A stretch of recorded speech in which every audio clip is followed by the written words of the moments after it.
Mesdames et messieurs, bonsoir encore une fois. Maman, pour nous dormir. Est-ce que nous sommes ensemble pour nous t'étendre apprécier et comprendre un bel discours, mais d'une toute faire?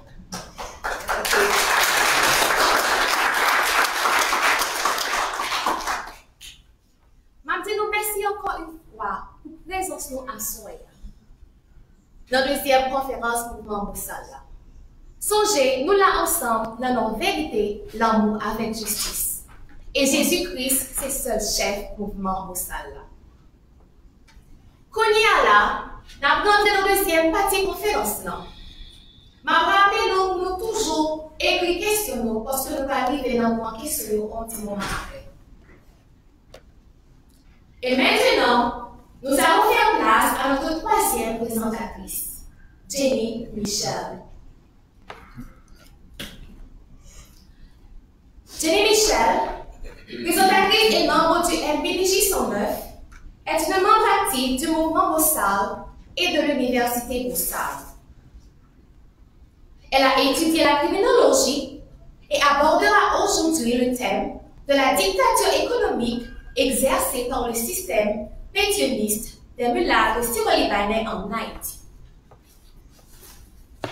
À travers cette présentation, elle explorera l'héritage de l'État d'Alexandre Pétion pour l'État haïtien contemporain, analysera les politiques ayant perpétué ce système anti-noir tout au long de l'histoire et discutera du rôle des mulâtres syro-libanais de la révolution constructive prônée par le mouvement Boussala. Mesdames et messieurs, veuillez accueillir Madame Jenny Michel.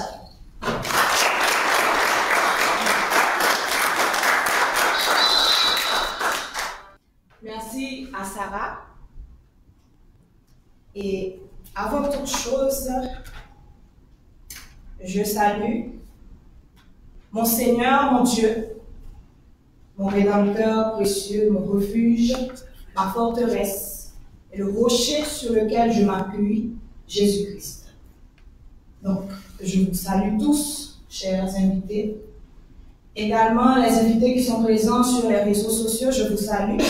Et une salutation spéciale à tous les Boussalas, les Boussalaises, ici présents et partout à travers le monde. Que vous soyez conscients ou pas encore conscients, je vous salue. Donc aujourd'hui, le thème que nous allons aborder, c'est la dictature économique du système pétionniste des mulâtres et des syro-libanais en Haïti. Donc, pour comprendre la réalité actuelle en Haïti, une approche analytique, systémique, axiologique est cruciale pour saisir les dynamiques en jeu face à des défis complexes et multidimensionnels. Il est impératif d'utiliser un ensemble de valeurs, de principes pour étudier le comportement et l'organisation de la société haïtienne. Donc, nous proposons d'entamer notre analyse d'abord en considérant l'État haïtien comme un système à part entière, sujet à des interactions complexes et à des influences diverses. Ce faisant, une analyse en surface, se limitant à la phénoménologie, risquerait de nous fournir une vision tronquée et incomplète de la situation. Donc, analyser un système requiert premièrement la conscience de son existence en tant qu'entité distincte, ce qui est difficile lorsque l'on fait partie du système.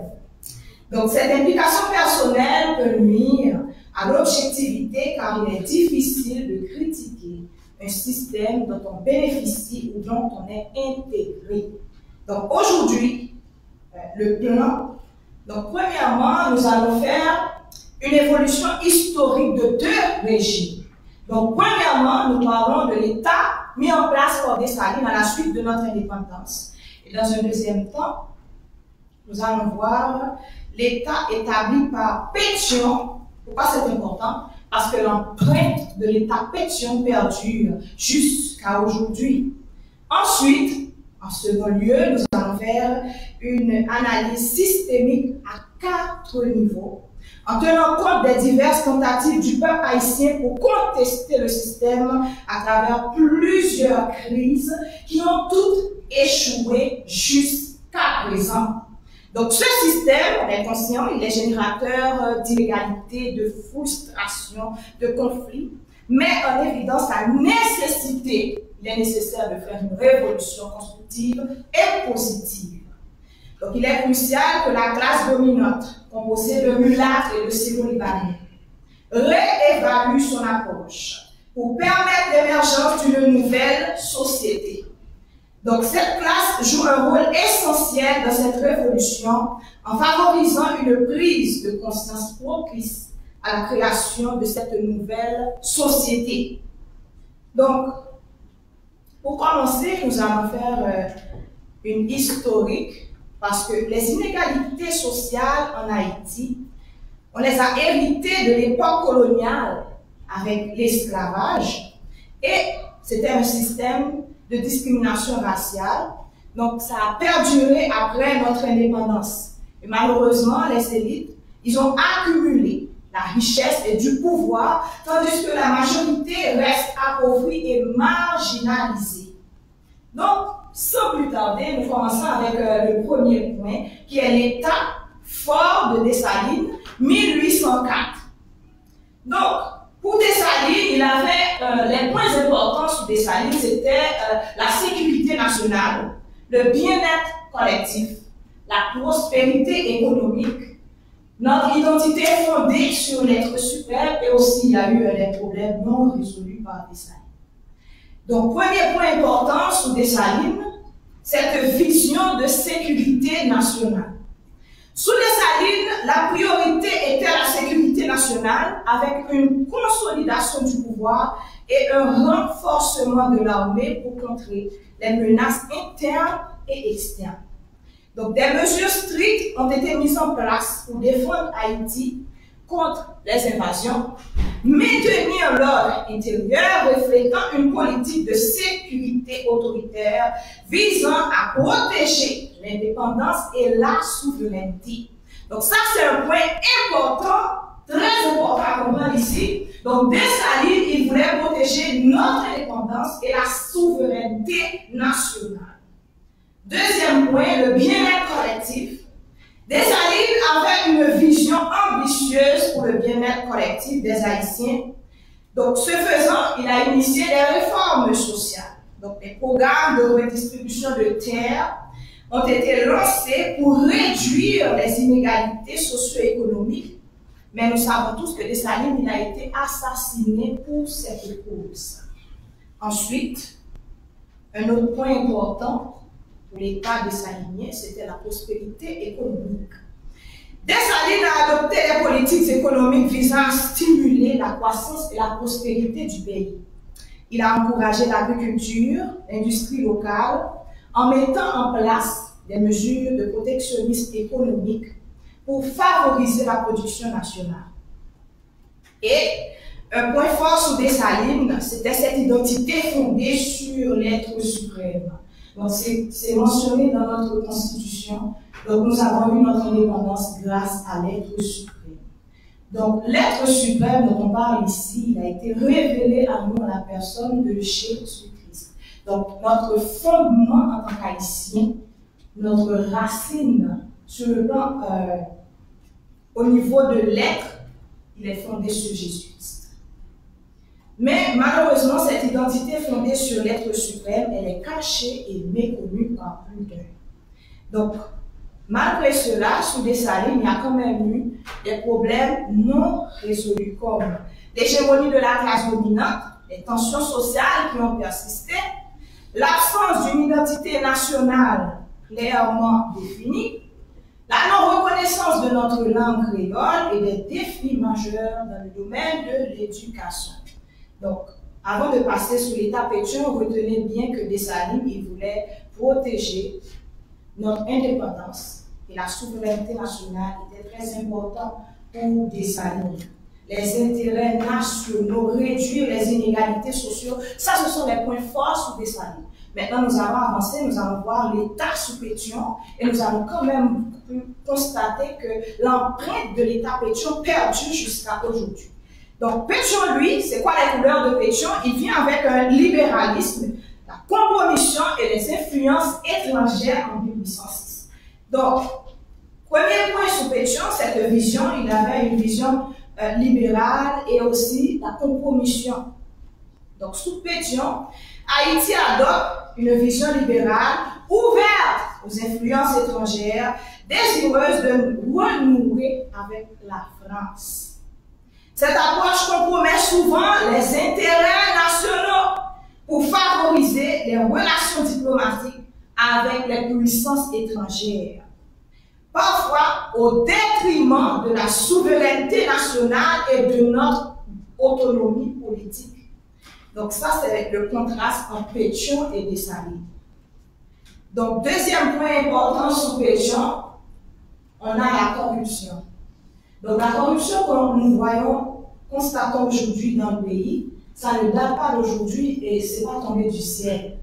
Donc la corruption, on peut le retracer jusque sous Pétion. Donc la corruption était généralisée avec des fonctionnaires et des élites politiques impliqués dans des pratiques clientélistes, des détournements de fonds. Donc cette corruption, elle était endémique, sapait la confiance du peuple haïtien et compromettait l'intégrité du système politique. Maintenant, Pétion, il va avoir un autre point fort sous Pétion, il voulait avoir la reconnaissance de l'indépendance haïtienne par la France. Donc, pour comprendre ce qui se passe, il faut d'abord comprendre qui était Pétion. Pétion, il faisait face à une crise d'identité. Pourquoi? Donc, Pétion, il est le fils d'un père français. Sa mère était une mulâtresse. Donc, quand on dit mulâtresse, il a un parent noir, un autre parent français.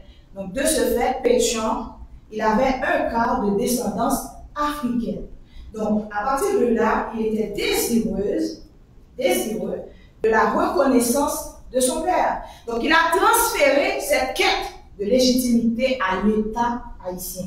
Donc, maintenant, sous le règne de Pétion, il a ainsi posé les bases du processus de reconnaissance de l'indépendance d'Haïti par la France. Un autre point fort que Pétion va utiliser, c'est la diplomatie. Sous Pétion, la diplomatie cherchait à renforcer les relations avec la France et d'autres puissances étrangères, notamment par les accords commerciaux.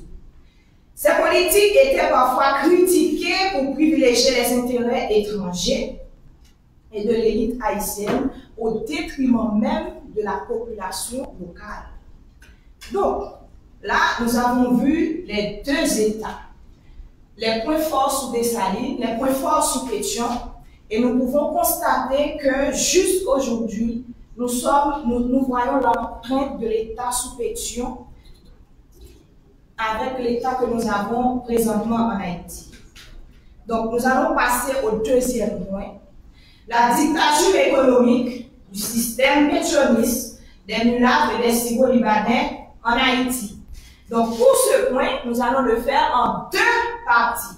Donc, dans un premier temps, nous allons expliquer les thèmes, que nous soyons sur la même page.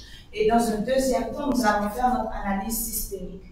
Donc, d'abord, quand on parle de la classe dominante, on parle de qui? On parle de la mulâtrie et des Syro-Libanais. Ils sont qui?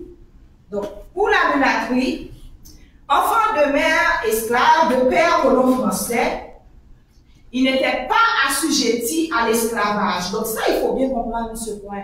Les mulâtres, ils n'étaient pas des esclaves dans la colonie. Ils avaient des droits limités, leurs droits civils et politiques étaient limités et ils ne pouvaient pas hériter de leur père. Donc, l'objectif des mulâtres était de remplacer leur père sans remettre en question le système colonial en place. Donc là, clairement, il y a un désaccord d'intérêt avec les Noirs, parce que les Noirs, ils étaient des esclaves. Eux, ils voulaient la liberté. Par contre, les mulâtres, eux, ils voulaient se débarrasser de leur père et pour prendre la place. Donc ça, c'est un point très important à comprendre. Parce que lorsqu'on n'a pas les intérêts communs, si on fait une alliance, c'est très dangereux. Ensuite, les Syro-Libanais, ils sont qui? Ils sont les descendants de Libanais, de Syriens. Ils ont commencé à arriver en Haïti vers les années 1880-1890. Mais initialement, les Syro-Libanais, ils étaient mal perçus par la population locale ainsi que par les gouvernements. Mais leur situation va complètement changer à l'arrivée au pouvoir de François Duvalier en 1957. Donc, sous l'influence américaine, Duvalier va propulser l'ascension des Syro-Libanais au détriment d'une classe bourgeoise noire. Donc, Duvalier avait la possibilité de propulser une classe bourgeoise noire, mais malheureusement, il a préféré propulser les Syro-Libanais contre les mulâtres. Donc, sous le règne de Duvalier, on a les Syro-Libanais et les mulâtres, ils étaient l'un contre l'autre. Et nous allons voir à la chute de Duvalier, mulâtres et Syro-Libanais vont se rendre compte qu'ils ont des intérêts communs. Donc là, ils vont se mettre ensemble. Et à partir de ce moment, cette alliance stratégique va être validée par l'Occident au détriment de cette classe opprimée. Maintenant, ils vont contrôler les ressources, les richesses du pays. Bien qu'ils représentent 5% de la population, cette classe détient à elle seule 95% des richesses, monopolisant les ressources, les moyens de production. Donc cette classe dominante transcende les groupes ethniques pour former une classe économique prépondérante, partageant une conscience collective de leur statut et de leurs intérêts communs. Ils ont des intérêts communs. Maintenant, le système qui est en place, on a un système d'exploitation par la classe dominante, donc le contrôle des grandes plantations, l'influence des entreprises commerciales, domination sur les institutions financières, monopole sur les ressources naturelles et aussi un impact politique sur la société. Mais c'est quoi la mission de cette classe? Eh bien, ils ont la mission de maintenir l'ordre, l'influence occidentale en Haïti et aussi ils doivent s'opposer à l'émancipation des masses, consolidant ainsi leur pouvoir et leurs privilèges. Donc, comme conséquence sur la société haïtienne, donc perpétuation des inégalités socio-économiques, maintien de la domination de la classe dominante et des effets sur la stabilité politique et économique, sociale. Donc, là, nous allons faire la présentation du système à 4 niveaux. Et j'aimerais vous rappeler qu'il y a une alliance stratégique au niveau des trois premiers, dans les 3 premiers niveaux. Donc, le système, d'abord, il faut considérer l'Occident en tant que maître du système. Ce niveau reflète l'influence des puissances occidentales comme la France, le Canada, les États-Unis, qui ont historiquement dominé les affaires haïtiennes. Ils ont souvent dicté les politiques et les choix économiques du pays selon leurs propres intérêts géopolitiques et économiques. Deuxième niveau du système. Nous avons la classe dominante, la classe des mulâtres et des Syro-Libanais. Nous allons les appeler les alliés du système.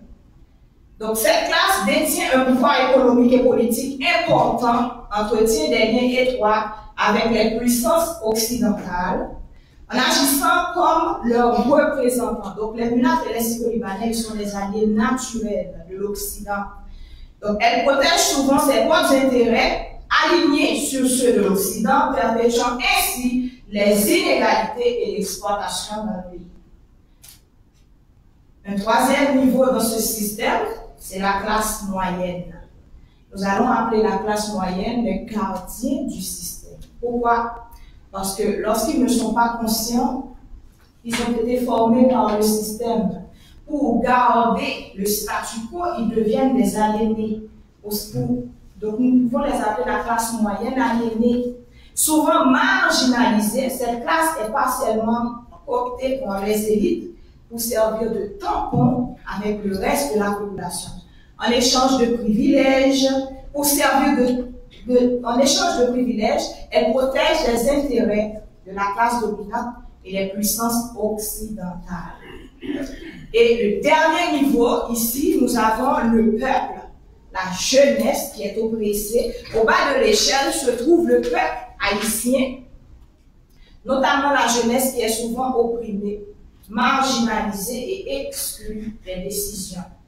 Ce groupe souffre des inégalités et du manque d'opportunités, mais il reste quand même le moteur du changement de résistance pour une société plus juste. Maintenant, pour comprendre ici, la survie du système s'appuie sur l'État et les appareils idéologiques. Donc, c'est quoi le rôle de l'État? C'est quoi le rôle des appareils idéologiques? Donc, pour l'État, les forces régaliennes de l'État sont utilisées par la classe dominante pour maintenir l'ordre et protéger ses intérêts. Donc, les politiques gouvernementales favorisent généralement les élites, contribuant ainsi à perpétuer les inégalités sociales et économiques. Et c'est quoi le rôle des appareils idéologiques? Les médias, par exemple, donc les médias, ils sont là pour contrôler l'opinion publique. Donc, ils sont également contrôlés par la classe dominante. Ils diffusent des discours légitimant son pouvoir et discréditant la contestation. Un autre appareil idéologique qu'il faut considérer, c'est la religion. Donc, la religion renforce les valeurs favorables à la domination de cette classe dominante. Donc, ici, nous voulons faire un bémol, donc il faut bien comprendre. Quand nous disons religion, nous parlons du système mondial papal établi pour dominer, contrôler le monde, et nous ne parlons pas de l'Église de Christ, instituée par Jésus-Christ à sa mort sur la croix.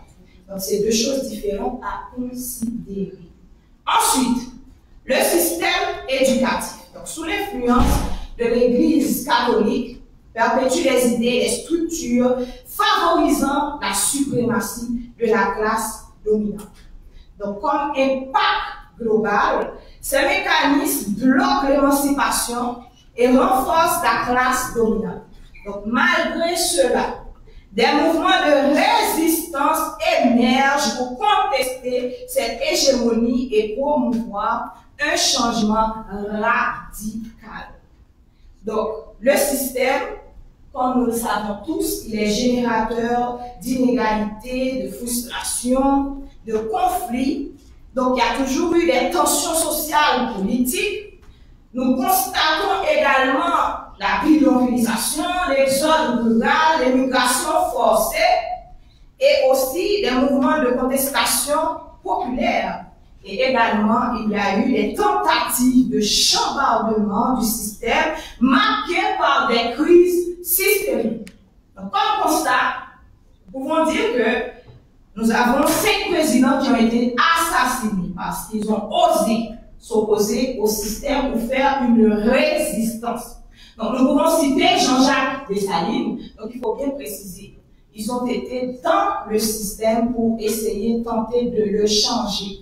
Donc, ça ne marche pas quand on est à l'intérieur. On ne peut pas être à l'intérieur pour chambarder le système. Il ne faut pas faire partie du système pour pouvoir le chambarder. Donc, on a Jean-Jacques Dessalines, on a Sylvain Sagnave, Michel Cincinnatus Lecomte, on a Villebrun Guillaume Sam, et malheureusement, en dernier lieu, nous avons Jovenel Moïse. Il y a également eu des résistances, des révoltes de la part du peuple haïtien. Donc, on a des renversements, alors nous allons citer quelques-uns parce qu'il y en a tellement, on ne peut pas prendre le temps pour citer tout ça. Donc, renversement de Boyer par Richer, également revendication sous Faustin Soulouk, résistance sous l'occupation américaine, on a eu des révoltes paysannes de 1915, révolte des Gonaïves, on a eu plusieurs interventions internationales et plusieurs transitions politiques. Donc, nous tournons en rond. Donc, un troisième point important, nous allons voir les enjeux du système pétioniste par rapport à la révolution constructive et positive pour une nouvelle Haïti. déjà essayé. Présentement, nous sommes dans la dépendance étrangère. Il faut essayer de passer de cette dépendance étrangère à la souveraineté nationale. Donc, une révolution constructive, positive, chercherait à réduire cette dépendance, promouvoir l'autosuffisance et renforcer les institutions pour permettre au pays de prendre ses propres décisions sans ingérence extérieure. Ensuite, présentement, nous avons les inégalités sociales. Avec la révolution, nous voulons passer des inégalités sociales à la justice sociale. Donc, les inégalités du système dictatorial pétioniste des mulâtres et des Syro-Libanais exigent une base pour une véritable justice sociale, incluant une redistribution équitable des ressources, un accès universel à l'éducation et à la santé, ainsi que des mesures pour promouvoir l'emploi et l'entrepreneuriat pour tous les Haïtiens. Et le problème de corruption qu'on a, il va falloir passer de corruption à transparence et responsabilité. Donc, une révolution constructive nécessiterait des mécanismes de contrôle, de transparence et des sanctions sévères pour les abus de pouvoir. Ensuite, influence étrangère. Nous devons sortir de l'influence étrangère et aller vers notre identité nationale. Donc, elle nécessiterait un engagement collectif pour construire un État sous le modèle des Saliniens, ancré dans les valeurs haïtiennes et le respect de la souveraineté nationale. Maintenant, c'est quoi le rôle, la place de cette classe dominante des mulâtres et le Syro-Libanais dans cette révolution constructive bossale? La classe dominante des mulâtres, des Syro-Libanais, a façonné la politique, l'économie de la société haïtienne. Donc, leur rôle est crucial dans toute révolution constructive visant à chambarder le système. Donc, ils doivent faire un engagement économique et social. Donc, les mulâtres et les Syro-Libanais, détenant 95% des richesses d'Haïti, dans une révolution constructive, doivent réaligner leurs intérêts économiques avec ceux de la population haïtienne. Cela impliquerait d'investir dans des initiatives inclusives comme la création d'emplois. Je dis bien la création d'emplois. Investir dans l'économie pour créer l'emploi. Le soutien aux petites entreprises et les infrastructures sociales. Ça, c'est un point crucial et important. Ensuite, deuxième point important, responsabilité sociale et politique. Donc, la classe dominante des mulâtres, des Syro-Libanais, en tant que figure influente, ils doivent contribuer au bien-être général. Leur rôle dans une révolution constructive implique de corriger les injustices sociales, promouvoir l'égalité des chances et garantir une gouvernance transparente et responsable. Promotion de l'inclusion et de la diversité. Donc les mulâtres et les Syro-Libanais devraient promouvoir une société où toutes les voix haïtiennes sont entendues et intégrées dans le processus décisionnel. Également, soutien à la culture et à l'identité haïtienne. Donc en résumé, ils doivent aligner leurs intérêts économiques et politiques sur le bien-être collectif, promouvoir l'inclusion et soutenir l'identité culturelle haïtienne. Donc sur ce, nous lançons un appel formel à une prise de conscience et à la repentance des mulâtres et des Syro-Libanais. En conclusion, la réalité actuelle en Haïti est marquée par l'héritage du régime pétioniste, avec son libéralisme politique et économique et ses compromis avec les intérêts étrangers.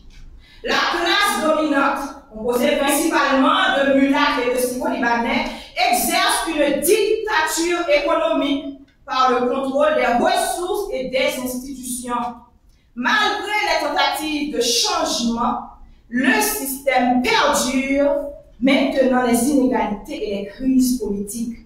Donc, une révolution constructive est nécessaire pour instaurer un changement positif en Haïti. En revenant au principe de Dessalines, à savoir la sécurité nationale, le bien-être collectif, la prospérité économique, l'identité fondée sur l'être suprême et notre langue créole. Cela implique de remettre en question le système actuel, y compris les privilèges de la classe dominante, et de promouvoir une justice sociale active. Les mulâtres et les Syro-Libanais, ils doivent reconnaître leurs responsabilités passées et présentes et s'engager à créer une société plus équitable et inclusive. Donc sur ce, je vous laisse avec ces derniers mots dans Matthieu 4, le verset 15. Ce peuple assis dans les ténèbres a vu une grande lumière, et sur ceux qui étaient assis à la région et l'ombre de la mort, la lumière s'est levée. Merci et bonne continuation.